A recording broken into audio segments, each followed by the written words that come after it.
zipo taarifa za kundi la waendesha vyombo vya moto kama vile magari pamoja na pikipiki kupita maeneo mbalimbali ya jiji, huku vyombo hivyo vya moto vikiwa vinatoa kelele za milio mikali ya milipuko, swala ambalo ni kosa na kinyume cha sheria za usalama barabarani.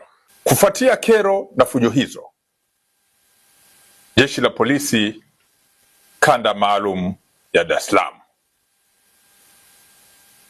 limewakamata watuhumiwa 4 ambao wamekuwa wakiendesha vyombo hivyo vya moto kwenye maeneo ya makazi ya watu katika jiji la Dar es Salaam na kusababisha kero kubwa na fujo za milipuko ya sauti ya vyombo vyao vya moto.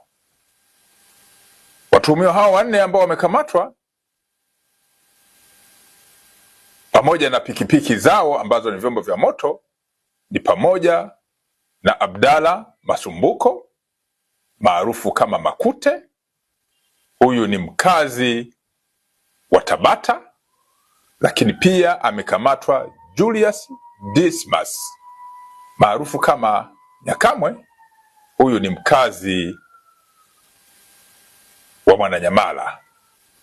Amekamatwa pia mtuhumiwa mwingine ambaye amefahamika kwa jina la Salehe Ali maarufu kama Kajemo.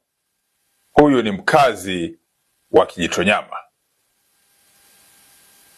Mtu mwingine ambaye amekamatwa kutokana na tuhuma za makosa hayo ya kufanya fujo na kero za makelele kwa njia ya milipuko kwa kutumia vyombo vya moto kama pikipiki ni pamoja na Mohamed Rashidi ambaye yeye ni mkazi wa Magomeni. Watu hawa wamekamatwa jana, wapo mahabusu na hatua zaidi za kisheria ikiwa ni pamoja na kuwapeleka kwenye mamlaka zingine za kisheria zinaendelea kufanyika.